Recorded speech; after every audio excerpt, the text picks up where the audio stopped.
International Day of Anti-Corruption is a vital occasion that unites individuals and organizations worldwide to reflect on the prevalence of corruption and the collective measures necessary to combat it. In 2024, the theme, which is Unite the Youths Against Corruption, highlights the importance of transparency, accountability, and integrity in both public and private sectors. This year's focus encourages the stakeholders to recognize how corruption undermines economic growth, erodes trust in institutions, and worsens inequality.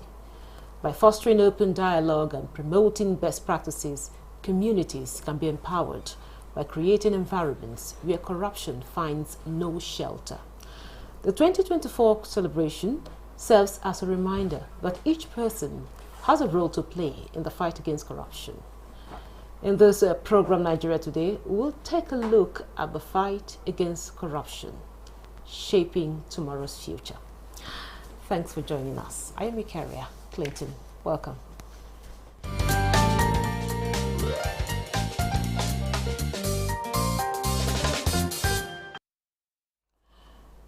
With me in the studio for the conversation is Reverend David Uolo. He's the Executive Director, African Network for Environment and Economic Justice. You're welcome to Nigeria Today. Thank you very much. Also with us in the studio is Zephaniah Ishaku. Zephaniah Ishaku Bulus is a member, Code of Conduct Bureau, CCB. You're welcome to Nigeria Today. Good evening. Thank you. I'll start with you, Zephaniah. We really want to know, we're talking about, the fight against corruption. One would readily ask, how well are we doing in the fight against corruption in Nigeria? I will begin by thanking you for inviting me on this platform to share a few thoughts. And coming to the question itself, how well have we done in Nigeria? Nigeria has thrived very well in the fight against corruption, in the sense that Nigeria has established institutions that are today well recognized in this fight against corruption. If you take away these institutions away from our public life, you will really see that Nigeria would have gone down the line. But with all the institutions and the legal framework set in place, the fight against corruption is top-notch in this country. Okay, now back to you, Reverend David. Of course, Zephaniah has set the ball rolling by telling us, how well we've done in the fight against corruption. However, I also want to get your own perspective on how we have done, or what we are doing, at the moment to nip corruption in the bud. First, I want to thank the NTA for inviting me to also take part in this year Anti-Corruption Day, and also to share our perspective. First, I want to say that Nigeria have done very well in areas that has to do with asset recovery, which is also an aspect of corruption. Nigeria have gained visibility internationally, and Nigeria is being referenced in most international conferences. As a matter of fact, I'm leaving for Addis Ababa tomorrow for an international expert meeting organized by UNODC. Nigeria is also going to be a reference case for most countries who are still trying to put institutions in place to secure asset return to their country. For Nigeria, Nigeria has built institutions for asset restitution. At the Federal Ministry of Justice, we have the Asset Recovery and Management Unit. I think it's getting to 2 to 3 years now. This unit not only have provided a policy environment that enabled the federal government to engage in international asset restitution, and you have seen the impact. For example, in Abacha, Nigeria was able to successfully negotiate the return of $325.5 million, which was used for cash transfer program, and over 2 million Nigerians benefited from it. Sometimes people are very cynical that who benefited. But I can tell you, as I was the one who facilitated civil society engagement in the process through the Mantra project that was funded by the UK government and the Swiss government. We were able to deploy over 200 civil society across the 36 states. I can say to you, from Kano, Nasarawa, to Lagos, to Benin, to Akwa Ibom, the poor of the poorest benefited from it. And then people will say, what is 5,000 naira? What is 10,000 naira monthly? But the truth is that those who have not seen the benefit can make such skeptical comment. But the reality is that through the Abacha 2, which is the $325 million, very poor Nigerians for the first time in history benefited from the fight against corruption, which is today being referenced globally as a good practice. Then the Abacha 3, which the recent one that was returned back, currently being monitored by Clean Foundation, which is used for the 3 major legacy projects in Nigeria. One of the first projects is the Abuja-Kano Road, and then the Ibadan-Lagos Road, the Lagos-Ibadan Road, and then the Niger Bridge. This is the first time in history that a country will negotiate the return and use it for project you can easily reference. That for me is a huge success that we should continue to celebrate.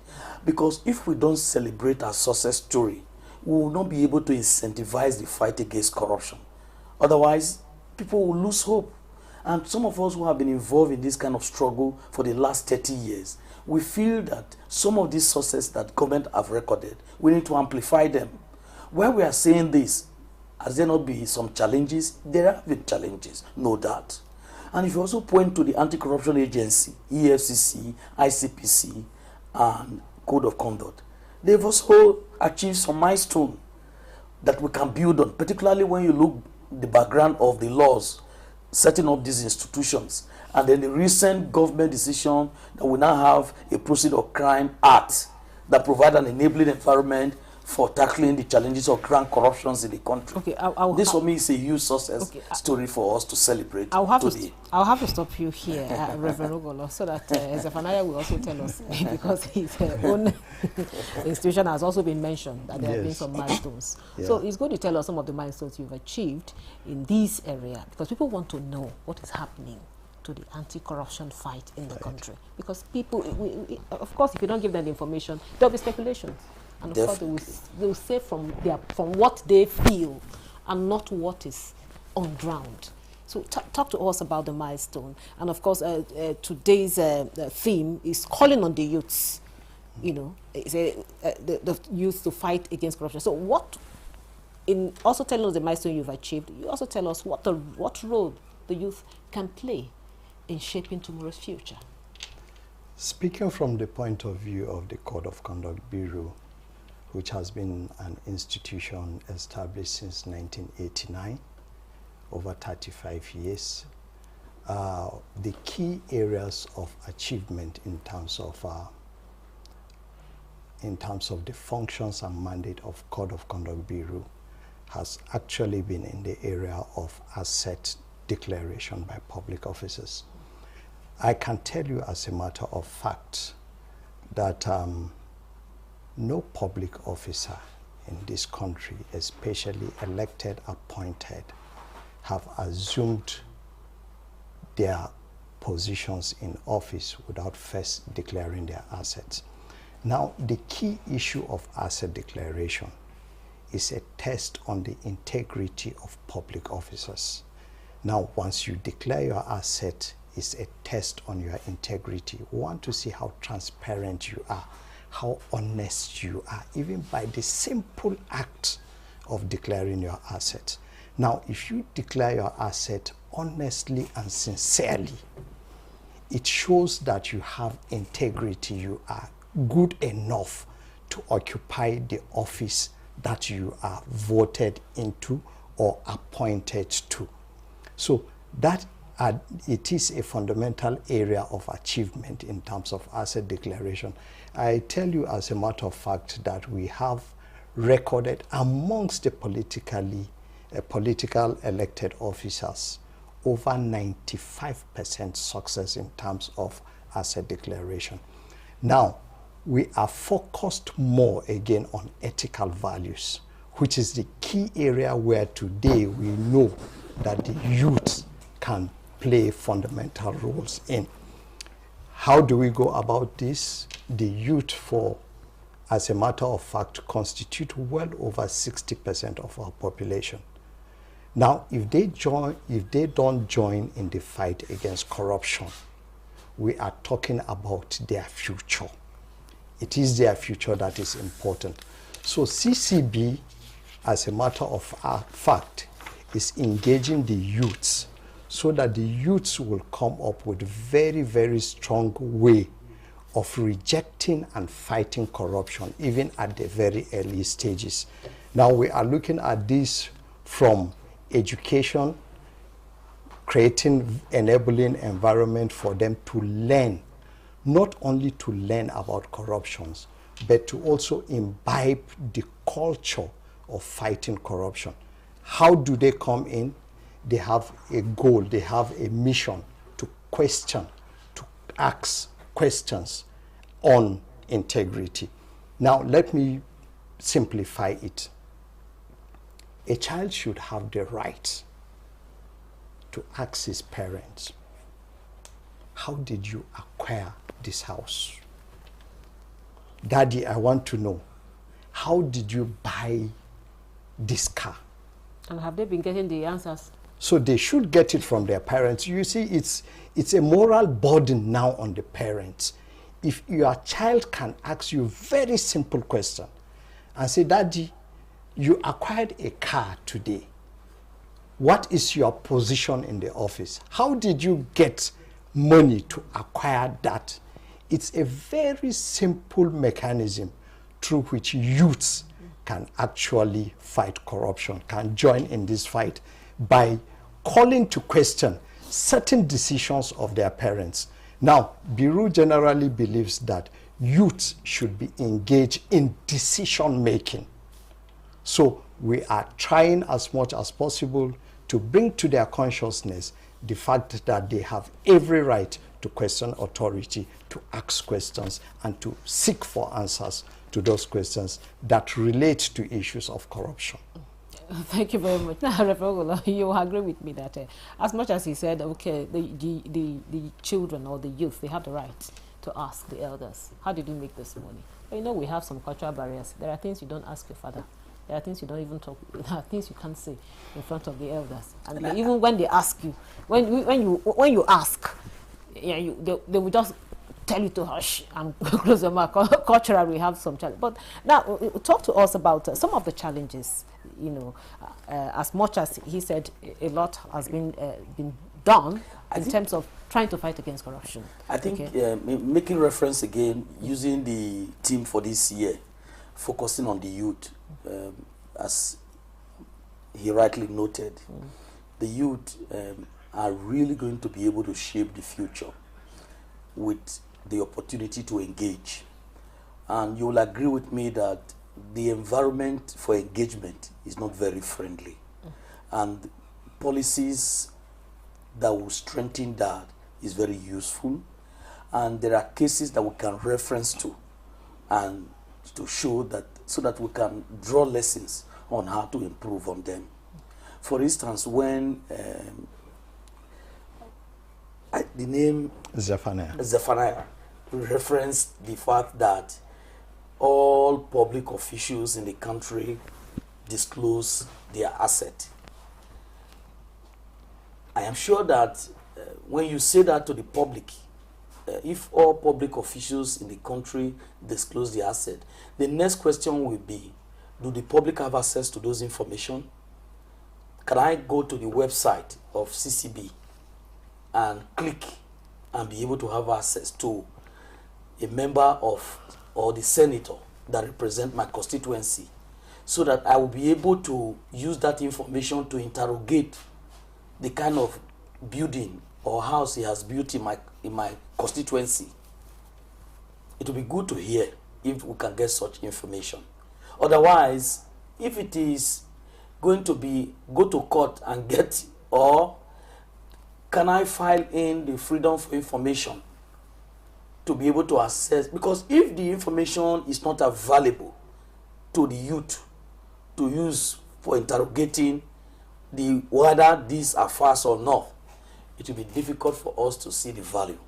Then the other one is that when the government do not create the enabling environment for engagement, and that you can draw lessons from the NSAS campaign, you can draw lessons from No to Bad Governance campaign, and the lessons you can draw from all those is that you can see youth that are demanding a system that will be run properly.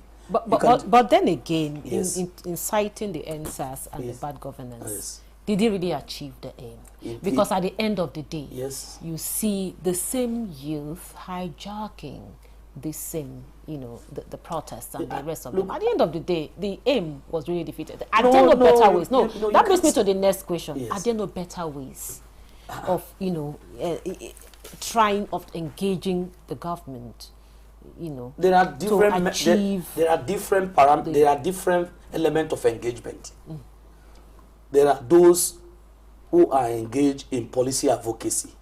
There are those who are also lobbying government, advocating for certain policies that has to do with anti-corruption strengthening. I mentioned earlier on to you that there are recommendations coming out from the peer review of Nigerian implementation of the United Nations Convention Against Corruption. But protest is a fundamental right of the people. If people are not satisfied with certain policy, particularly in this instance, governance system, if it is not properly streamlined, people have the right, and the youth has the right to be on the street. When you say the aim was not achieved, I don't completely agree with you. They might have set up a goal, A, B, C. It's possible they can't achieve all, but certain things, at least they've sent a strong message. You mentioned dialogue. Yes, yes. Is it not better? No, you see, what pushes people to the street? When the opportunity, the civic space is closed, and when the civic space is closed, it becomes pretty difficult for civil society or for the youth to engage. I give you an instance, and this is a visible evidence. Glencoe is one of those international oil company helping to import fuels, oil into the country. You recall that Glencoe was found guilty by the UK court for using their resources to compromise public officials across almost 6 African countries, and including Nigeria.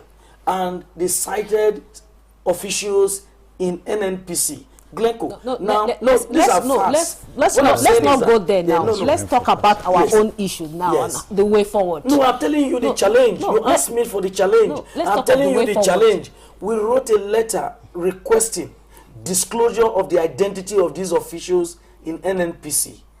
As we speak, those officials who are complicit in this corruption in UK, they have been indicted in UK, but our own government have not indicted those who collected the bribe.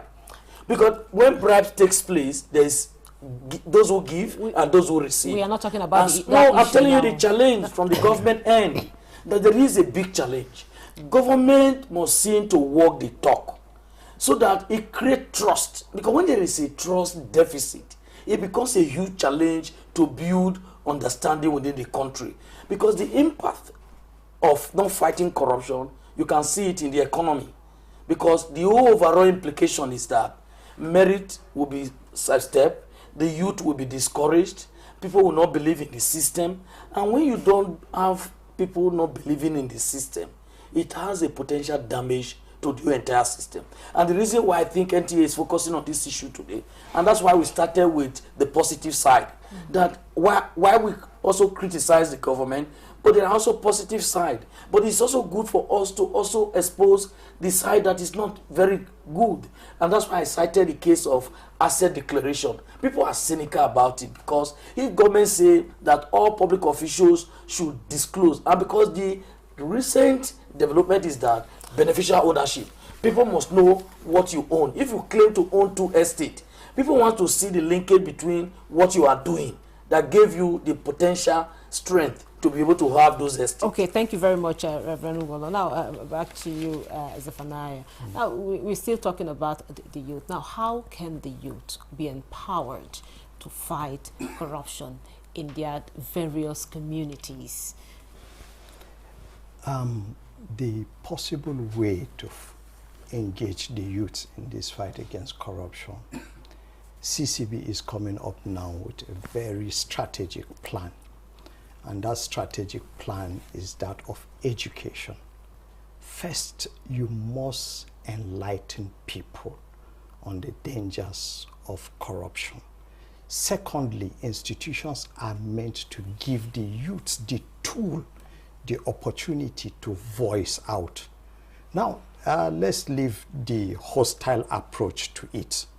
Let's have a very sane approach to governance so that individuals are meant to understand from day one what it means to have integrity, what it means to be honest, what it means to be transparent, not only in the public sector, but also in the private sector. Nigerians must understand that this fight is not solely and completely that of the government. It also affects each and every personality. So we must, in all honesty, show integrity. Now, one of the key things is the youths are going to be educated more on this. CCB is partnering with educational institutions so that when we are talking advocacy, when we are talking to the youths, we highlight to them the dangers of corruption and what they can do also in this fight against corruption. The youths are a very critical sector of this country. We cannot do without their participation in the fight against corruption. No, back to you, Reverend Ugolo. He, of course, he has mentioned some of the, how the youth can be empowered. I also want you to throw more light on the issue of the youth, because they are the future. Okay, so how can these youth, you talked about educating them, so I want you to throw more light, beyond going to the streets. There are other ways. Are you scared about people going to the streets? No. It's part of democracy. No, I know. Yeah. But then again, we want peace. You and I want peace.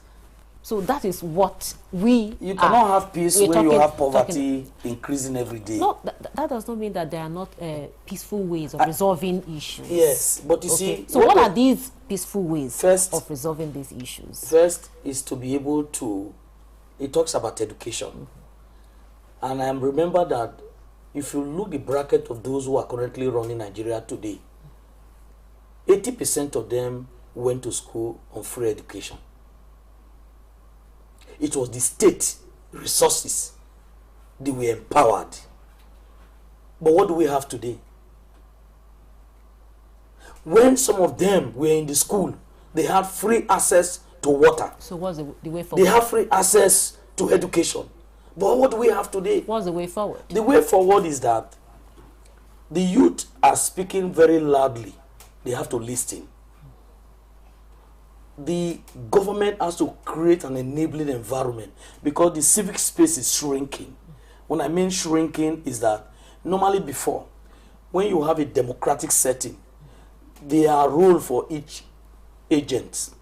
You have the role for the opposition party, you have the role for the ruling party, you have a role for the private sector, you have a role for the youth.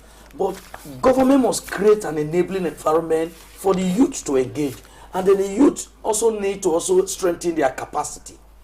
And the capacity to be able to engage. And knowledge. They must take an advantage of the new power that is emerging. The new power that is emerging is in social platform. It enables youth to access information compared to 20, 30 years ago. Thank you very much. But now, with easy access to information, you can be able to build a campaign that can impact on people's development. Thank you very much, Reverend David Ogolo, Executive Director, African Network for Environment and Economic Justice. Thank you for your time and your contribution. And also, we had Zephaniah Ishakubulos, Member Code of Conduct Bureau, CCB. Thank you so much for your time. Thank you so much for inviting me. And thank you for being part of the program. Don't forget, Nigeria Today airs every weekday at 7:30 p.m. on NTA News 24. You can also check out this episode and others on www.youtube.com/NTA News 24 Hub. I'm Mikaria Clinton. Goodbye.